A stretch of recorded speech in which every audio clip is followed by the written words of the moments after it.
नमस्कार, आप देख रहे हैं कशिश न्यूज और आपके साथ मैं हूं दीपक शर्मा। तेरा साथ है तो मुझे क्या कमी है, अंधेरों में भी मिल रही रोशनी है। गाने की ये बोल आपने सुने ही होंगे। फिलहाल जेएमएम महागठबंधन में अपने सहयोगी राजद को यही गाना सुना रहा है।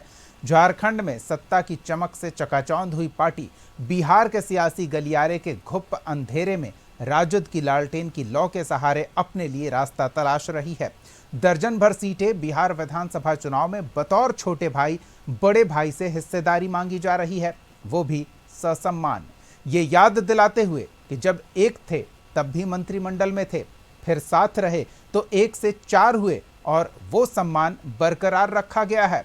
उसी मंत्री पद की दुहाई देते हुए दर्जन भर सीटों की मांग की गई है। लेकिन बिहार में ताना बाना तेजस्वी के लिए उलझा हुआ है। सहयोगी पहले ही ज्यादा की मांग कर रहे हैं तो सहनी लोकसभा चुनाव में साथ देने की मोटी कीमत सीटों की संख्या के रूप में वसूलने का इरादा जता चुके हैं। अब ऐसे में छोटा भाई बनकर डिमांड रखने वाले जेएमएम की मांग पूरी करना आसान तो नहीं होगा।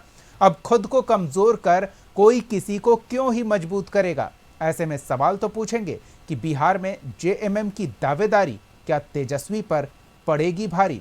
सवाल का जवाब लेंगे। हमारे साथ कुछ मेहमान जुड़े हुए हैं रांची से। रांची का रुख करेंगे। आपको बता दें कि जेएमएम की ओर से पार्टी का पक्ष डॉक्टर नीलम मिश्रा जी रखेंगे, बीजेपी की ओर से अशोक बड़ाइक जी पक्ष रखेंगे और आरजेडी की ओर से धर्मेंद्र महतो जी पार्टी का पक्ष रखेंगे। सबसे पहले तो नीलम जी के पास चलते हैं और उनसे जानते हैं कि बिहार के सियासी गलियारे में लालटेन की लौ से जो अंधेरा दूर करने की कोशिश हो रही है, उस कोशिश के पीछे क्या वजह है। बिहार में अभी अभी याद है महाधिवेशन में पार्टी विस्तार का प्रस्ताव भी था, तो वो विस्तार की शुरुआत बिहार से कर रहे हैं नीलम जी। जी बिल्कुल। एक्चुअली क्या है ना कि हमारे महाअधिवेशन में जो अभी 14 और 15 अप्रैल को महाअधिवेशन हुआ, उसमें आप देखे होंगे कि झारखंड समेत अन्य सभी राज्यों से हमारे जो डेलीगेट थे वो आए थे, बिहार से भी आए थे और इसलिए वहीं पे सारा चीज हम लोगों का जो भी कार्यशैली आगे होगा उस पर विचार विमर्श किया गया और ये तय किया गया कि अब हम लोग आगे भी अन्य राज्यों में भी चुनाव लड़ेंगे। और ये पहली बार नहीं है। इसके पहले भी झारखंड मुक्ति मोर्चा बिहार में चुनाव लड़ चुकी है। हमारे वहाँ एक विधायक भी रह चुके हैं, तो इसलिए कोई नई बात झारखंड मुक्ति मोर्चा के लिए नहीं है।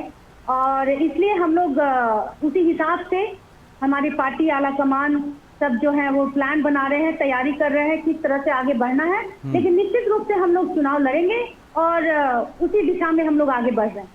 बिल्कुल। और सहयोगियों का साथ मिला तो संघर्ष आसान हो जाता है, ये आम धारणा है। तो ऐसे में धर्मेंद्र जी से जान लेते हैं कि यहाँ एक अलग ही संघर्ष संगठन का गठबंधन के सहयोगियों के साथ चल रहा है। सीटों के तालमेल को लेकर काफ़ी गहमा गहमी बढ़ रही है, अलग अलग बैठकें जैसे जैसे आगे बढ़ रही है। अब एक नए सहयोगी बिहार में एंटर करके आपके सीटों में थोड़ी हिस्सेदारी की मांग कर रहे हैं, तो उनके लिए भी कुछ गुंजाइश बनेगी धर्मेंद्र जी, कुछ जगह बनाई जाएगी?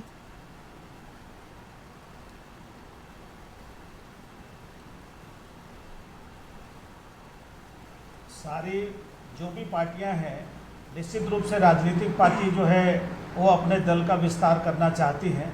इसी क्रम में झारखंड मुक्ति मोर्चा बिहार का चूँकि चुनाव होना है उसमें वो विस्तार चाहता है। इसी क्रम में वो भी किसको इच्छा नहीं होती है, सारे दल को इच्छा होती है कि भाई हम जो है एक राज्य से दूसरे राज्य से पूरे देश में हम चुनाव लड़ें। तो इस क्रम में अगर झारखंड मुक्ति मोर्चा ने इच्छा जाहिर की है, उस पर हमारे वरीय नेता निश्चित रूप से विचार करेंगे। क्या है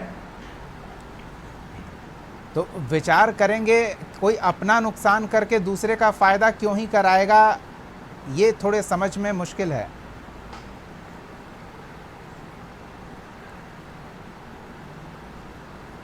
सर ऐसा है, गठबंधन में बहुत सारे बिंदुओं पर विचार होता है।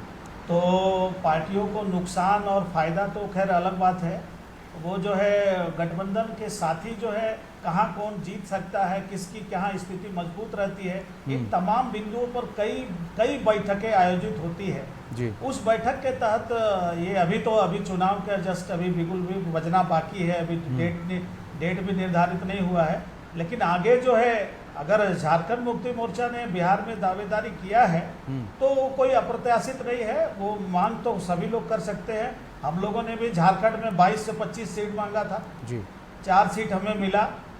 चूँकि गठबंधन की बहुत सारी मजबूरियां थी और वो जो है छोटे भाई के भूमिका में बिहार में है और हम लोग यहाँ छोटे भाई के भूमिका में थे झारखंड में जी। तो 24 से 25 सीटें हम लोगों ने मांगा था, लेकिन जो है सीट हमें 4 ही मिल पाया।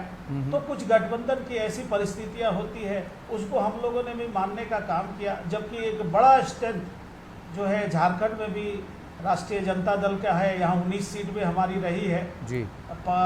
11 सीट भी रही है, 5 सीट भी रही है और हम लोग एक बार एकदम 0 भी हो गए थे और 1 थे इससे पूर्व, और अभी हम 4 हैं जी। और भी हमारा भविष्य में है 4 से 24 हो जाए। तो हम लोग का प्रयास, किसी भी दल का प्रयास निश्चित रूप से होता है कि हमारा अपना विस्तार हो, ज़्यादा से ज़्यादा सीटें हम जीते और हर जगह मेरे पार्टी का प्रभाव हो। इसी क्रम में झारखंड मुक्ति मोर्चा ने बिहार में दावेदारी किया है। निश्चित रूप से हमारे आला नेता है, इस पर विचार करेंगे।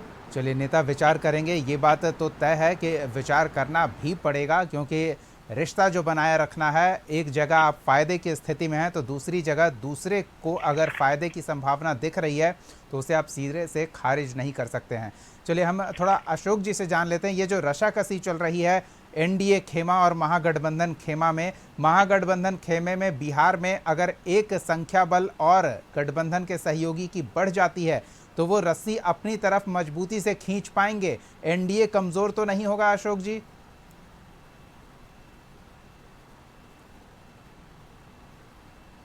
देखिए, इस साल बिहार में चुनाव होने को है और सभी दल, सभी जो गठबंधन है, वो चाहे एनडीए है चाहे इंडिया गठबंधन के लोग हैं, सब लोग अपनी तैयारी में लगे हुए हैं। मुझे लगता है कि बिहार की राजनीति में 12 सीटों पर झारखंड मुक्ति मोर्चा ने चुनाव लड़ने का निर्णय लिया है और इसकी खलबलाहट तो कहीं ना कहीं इंडिया अलायंस के साथियों पे है कि वो कांग्रेस की कटेगी हिस्सा, कि आरजेडी की कटेगी या उनके सहयोगी बाकी जो अन्य दल उसके हिस्से में से कटेगी। कटना तो किसी ना किसी का है, क्योंकि 12 सीट पे झारखंड मुक्ति मोर्चा ने बंद बना लिया है और इसकी तैयारी पिछले 1-1.5 सालों से थी। जो पप्पू यादव जी जो बराबर राज्य झारखंड आना जाना कर रहे थे, वो कहीं ना कहीं झारखंड के चुनाव प्रचार में काफी सक्रिय रहे थे जेएमएम के पक्ष में।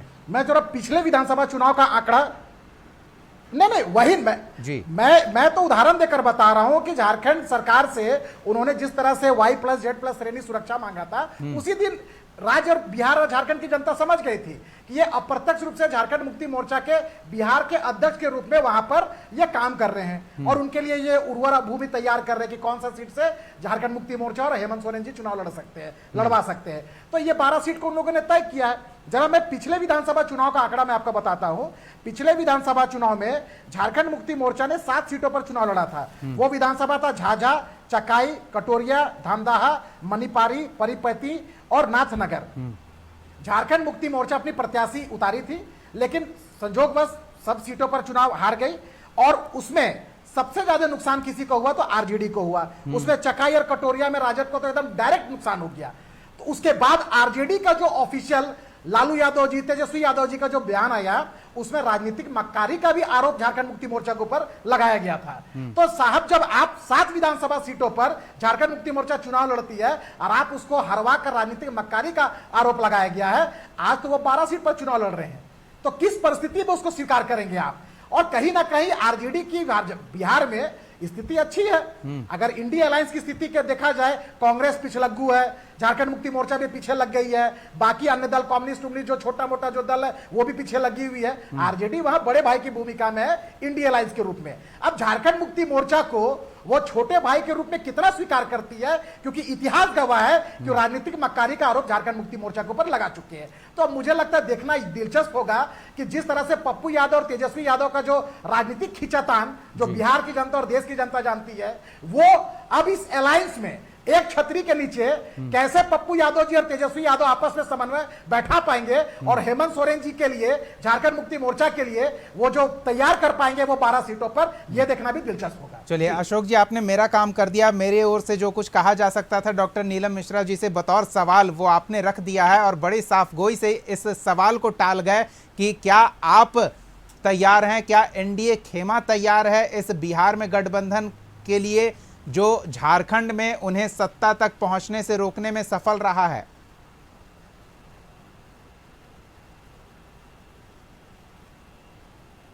सवाल मेरे से है? जी बिल्कुल अशोक जी, आपको झारखंड में रोक दिया गया है, एनडीए को रोक दिया गया है, वही गठबंधन। जी बिल्कुल, बिहार में अगर हो जाता है तो आपको कैसे फिर सत्ता मिलेगी?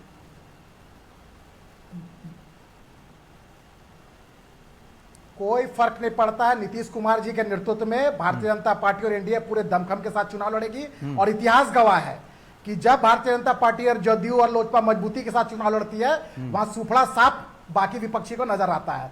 आप देखेंगे कई चुनावों में हम लोगों ने साथ मिलकर लड़ा, मजबूती से लड़ा। बिहार की जनता, बिहार के लोगों के भावना के अनुरूप हम लोगों ने मुद्दा रखा, उस मुद्दा को एनडीए के पक्ष में बिहार की जनता ने वोट देने का काम किया। और नीतीश कुमार जी के नेतृत्व में जो बिहार में विकास की गंगा बहाई है, मुझे लगता है कि अब की बार फिर से एक बार नीतीश सरकार बनते हुए दिखाई देगी। इसमें कोई अशोक जी आएंगे आपके पास, आएंगे। आपने जो मजबूती से लड़ाई की बात कही है ना, हम के नेतृत्व पे बिल्कुल सहयोगियों के अंदर जो लड़ाई की स्थिति बन रही है उससे भी आपको रूबरू कराएंगे और उस पर सवाल पूछेंगे। लेकिन आपने जो आरजेडी और जेएमएम के बीच पुराने रिश्ते को कुरेदा है, पुराने जख्मों को हरा किया है, उस पर जरा नीलम जी से प्रतिक्रिया ले लेते हैं। नीलम जी, जरूरत की दोस्ती और जरूरत की दुश्मनी राजनीति में ये सब कोई जानते हैं, लेकिन अपना नुकसान करा के आप कैसे उम्मीद कर रहे हैं कि जिसे आप बड़ा भाई भी बता रहे हैं वो आपको अपने में से हिस्सा देने को तैयार हो जाएंगे? देखिए, क्या होगा नहीं होगा वो तो आप लोग को इंतजार करना पड़ेगा जी। और बराइक जी जहां तक अभी बता रहे थे कि पिछले चुनाव में ऐसा हुआ वैसा हुआ, खींचातानी और ये, अरे आप किस मतलब आधार पे यहाँ बात कर रहे हैं? आप वही है ना जो नीतीश कुमार जी के लिए दरवाजा बंद कर दिए थे हमेशा के लिए। नीतीश कुमार जी के लिए दरवाजा अमित शाह जी चिल्ला कर बता रहे थे कि नीतीश कुमार जी ये दरवाजा और कभी नहीं खुलेगा, लेकिन आज नीतीश कुमार जी के लिए दरवाजा भी खुल गया, अपने गोद में भी बिठा लिए। तो ये लोग खुद दूसरे के गोद में बैठ करके दूसरे के बैसाखी पे सरकार चलाने वाले आज हम लोग को यहाँ पर मतलब निर्देश दे रहा है कि हम लोग किस तरह से क्या करेंगे नहीं करेंगे। इंडिया गठबंधन मजबूती से चुनाव लड़ेगी। आने वाले समय में देखिएगा जिस प्रकार से हेमंत सोरेन जी का कद बढ़ा है और जिस प्रकार से अपनी योजनाओं के माध्यम से, अपने कार्यशैली से, कल्पना सोरेन जी अपने कार्यशैली से जिस प्रकार से झारखंड के लोगों को प्रभावित किए हैं, लोग इनके विचारधाराओं से जुड़ रहे हैं, खुश होकर के जुड़ रहे हैं। आज आने वाले समय में जिस प्रकार से झारखंड से इन लोगों को मुंह की खानी पड़ी है, बिहार से भी इन लोगों को खदेड़ के भगाएंगे। बिहार में जिस तरह से इन लोगों ने तांडव मचा रखा है, सारा खेल आप देख लीजिएगा, एक एक सीट के लिए इन लोगों को तरसना पड़ जाएगा। जिस तरह से नीलम जी, एक चीज हम ये समझना चाहेंगे कि आपके पार्टी नेतृत्व ने जब ये निर्णय लिया होगा कि अब हम बिहार में भी चुनावी मैदान में ताल ठोकने के लिए तैयार हैं, तो ये भी बातचीत हुई होगी कि हमसे हमारे सहयोगियों को क्या फायदा होगा ताकि वो हमें अपने साथ रखने को मजबूर हों। क्या फायदा जेएमएम के बिहार में महागठबंधन में आने से महागठबंधन के अन्य घटक दलों को होता दिख रहा है? देखिए, बिहार में अन्य घटक को क्या फायदा दिखेगा ये तो आप पिछले चुनाव से भी आप आकलन कर सकते हैं। हमारा वहाँ पिछले समय में भी चुनाव लड़ा गया है, हम लोगों ने चुनाव बहुत ही मजबूती से लड़ा, हमारे विधायक भी वहाँ से जीत चुके हैं, वहाँ पे विधायक भी हमारे रह चुके हैं। तो जाहिर सी बात है वहाँ पे लोगों के बीच भी लोकप्रियता है। हमारी झारखंड मुक्ति मोर्चा का माननीय हेमंत सोरेन जी के कार्यशैली से लोग प्रभावित हैं, लोग सपोर्ट करने के लिए तैयार हैं। जब उस वक्त है तो इस वक्त तो और मजबूती से होंगे। आप आने वाले समय में देखिएगा कि किस प्रकार से हम लोग बिहार में चुनाव लड़ते हैं, क्योंकि भाजपा के प्रवक्ता मतलब घबराए हुए हैं, क्योंकि अभी घाव ताजा है, झारखंड का मार उनको याद है, घाव ताजा है। पूरे दिल्ली की ताकत को झारखंड में उतारना पड़ा था, आसाम के मुख्यमंत्री को आसाम छोड़ करके झारखंड आना पड़ा था, वो अपना मुख्यमंत्री भूल गए थे कि वो मुख्यमंत्री है कि क्या है। तो ऐसे एक बोले ना, एक विशाल सेना को मात्र एक मतलब साधारण सा आदमी ने, आदिवासी नेता ने ऐसा हराया कि अभी भी इन लोगों का जख्म ताजा है। इसलिए बौखलाहट लाजमी है। आने वाले समय के लिए आप लोग इंतजार कीजिए। बिहार में दमदार चुनाव लड़ेंगे हम लोग, बहुत ही ताकत के साथ मिलजुल कर, बिल्कुल गठबंधन अपना प्रदर्शन जो दिखाएगी। नीलम जी, एक चीज और विशेष रूप से उल्लेख करना चाहेंगे, आपके पार्टी नेता ने जब 12 सीटों की मांग रखी तो ये याद दिलाया कि झारखंड में जो सम्मान आरजेडी को जेएमएम ने दिया है। 1 सीट रहने पर भी मंत्रिमंडल में जगह है, 4 सीट हैं तब भी वो सम्मान बरकरार रखा गया है। तो वो सम्मान चाहिए, तो सीटों की संख्या पर अगर कुछ ऊपर नीचे हो तो ये स्वीकार किया जा सकता है, या कुछ 12 का आंकड़ा फिक्स कर लिया गया है? देखिए वो तो समय बताएगा। हम लोग तो अभी तय किए कि 12 सीट में हम लोग चुनाव लड़ेंगे। हम लोग बैठेंगे, गठबंधन की मीटिंग होगी, आपसी तालमेल बैठेगा, हम लोग मिलजुल कर चुनाव लड़ेंगे। यहाँ पे तांडव नहीं करना हम लोगों को भारतीय जनता पार्टी की तरह कि कभी इसको खींच रहे हैं, कभी उसके लिए दरवाजा बंद कर रहे हैं। ऐसा नहीं है। इंडिया गठबंधन बहुत ही मजबूती से बिल्कुल तालमेल के साथ चुनाव लड़ेगी। अच्छी बात है। कुछ पुराने रिश्ते होगा, नीलम जी, कुछ पुराने रिश्ते अशोक जी ने कुरेद कर निकाले हैं। कुछ पुराने रिश्तों की बात हम भी कर लेते हैं और जवाब हम लेंगे धर्मेंद्र जी से कि जब समाजवादी पार्टी ने इच्छा जाहिर की थी और वाकई में रिश्तेदारी है, सिर्फ सियासी नहीं, समाजवाद वाला रिश्ता नहीं बल्कि घरेलू रिश्ते भी हैं समाजवाद पार्टी के नेताओं से और लालू प्रसाद यादव के परिवार वालों से, तो ये रिश्तेदारी भी थी। बावजूद इसके वो सम्मानजनक सीटें नहीं मिली और चुनाव में उन्हें लड़ने के लिए कोई जगह नहीं दी गई। तो हम ये जानते हैं कि जब चुनाव में सीटों के बंटवारे को लेकर मोल भाव की नौबत आती है तो आरजेडी इसमें लेकर काफी सख्ती बरतती है और अपना फायदा जोर शोर से देखती है। धर्मेंद्र जी, फायदा बना रहेगा क्योंकि अगर आपकी सीटें कम होंगी तो तेजस्वी यादव की दावेदारी कमजोर होगी।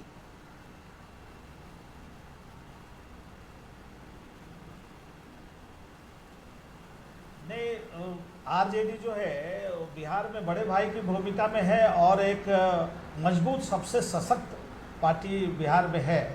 और जहां वो तो मैं बोल रहा हूं ना, गठबंधन में जहां पोजीशन जीतने का होता है, जहां लगता है कि नहीं ये पार्टियां जो गठबंधन में जो पार्टियां हैं वो पार्टी यहाँ पे वो मजबूती से लड़ पाएगी और वहां जीत की स्थिति बन पाएगी, ऐसी परिस्थितियों में उस पार्टी को जगह दिया जाता है। एक तमाम नेता, हमारे बड़े नेता जो हैं सभी पार्टी के एक जगह बैठते हैं और एक एक सीट पर बजाबते आकलन होता है जी। और आकलन इस बार भी प्रॉपर वे में होगा कि किस सीट पर वो जो है किस पार्टी को लड़ाया जाए। इन तमाम बिंदुओं पर बात होनी है। चूंकि अभी चुनाव की घोषणा नहीं हुई है, बैठकें जारी है, सभी लोग से लगातार संपर्क किया जा रहा है, सभी लोग एक साथ बैठ रहे हैं और इन तमाम मुद्दों पर बातचीत हो रही है।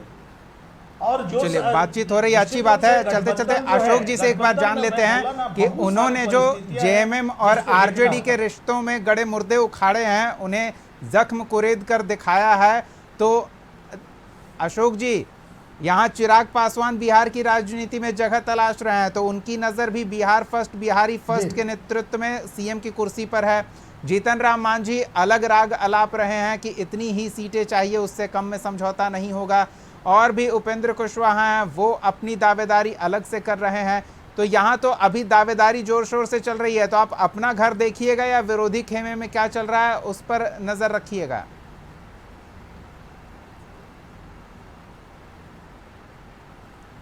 देखिए, ये ताका झाकी करने का काम तो कौन लोग करते हैं ये बताने की आवश्यकता नहीं है। नरेंद्र मोदी जी के नेतृत्व में ये एनडीए के सभी घटक दल एकजुटता के साथ में जब एनडीए के सभी घटक दल बिहार चुनाव को लेकर बैठेंगे तो पूरी की पूरी पिक्चर आपको स्पष्ट होते दिखाई देगी। हमारे अंदर कोई खींचातानी नहीं है। चिराग पासवान जी एक युवाओं के आइकॉन है बिहार में, और जिस तरह से लोजपा का प्रदर्शन रहा है लोकसभा चुनाव में, वो नरेंद्र मोदी जी के नेतृत्व में लोजपा का जो प्रदर्शन है, मुझे लगता है कि वो ऐतिहासिक प्रदर्शन रहा है। और जिस तरह से लोकसभा चुनाव में जदयू का जो प्रदर्शन रहा है नीतीश कुमार जी के नेतृत्व में बिहार में, वो भी एक ऐतिहासिक प्रदर्शन रहा है। तो इसीलिए मुझे नहीं लगता कि किसी बताने की आवश्यकता नहीं है, हम सभी इंटैक्ट है। लेकिन जरा झारखंड मुक्ति मोर्चा जो अपने नई जमीन खोज रही है, जरा इन लोगों से पूछिए कि विधानसभा चुनाव में जो बिहारी, उत्तर प्रदेश, मध्य प्रदेश, गुजराती जो क्षेत्रवाद का नारा देकर जो झारखंड में चुनाव लड़कर जो क्षेत्रवाद की भावना को बढ़ाकर लोगों ने वोट एकत्र किया था, आज किस मुंह से हेमंत सोरेन जी जाएंगे बिहारियों से वोट मांगने के लिए? चलिए, अगर वो मेरे पास वाकई रिकॉर्डिंग है 2019 का चुनाव का, 2024 का चुनाव का, जब सीधे हेमंत सोरेन जी बिहारियों को तंज कसते हुए वो वोट लेने का काम किया। चलिए, तो उस शब्दों के उन बाणों के घाव अगर अभी भी हरे होंगे तो फिर उसका जवाब भी उसी अंदाज में देगी बिहार की जनता, ये तो तय है। लेकिन अगर उन घावों को भर दिया जाता है, सहयोगियों के साथ बेहतर तालमेल स्थापित कर ये भरोसा जताया जाता है, तो सियासत में कुछ भी संभव है। देखना दिलचस्प होगा कि आने वाले समय में क्या कुछ होता है। फिलहाल बहुत बहुत धन्यवाद अशोक बड़ाइक जी, डॉक्टर नीलम मिश्रा जी और धर्मेंद्र महतो जी अपना समय देने के लिए, इस चर्चा में हिस्सा लेने के लिए। तो अगले एपिसोड में एक और सवाल के साथ हम फिर मौजूद रहेंगे। तब तक के लिए देखते रहिए कशिश न्यूज़।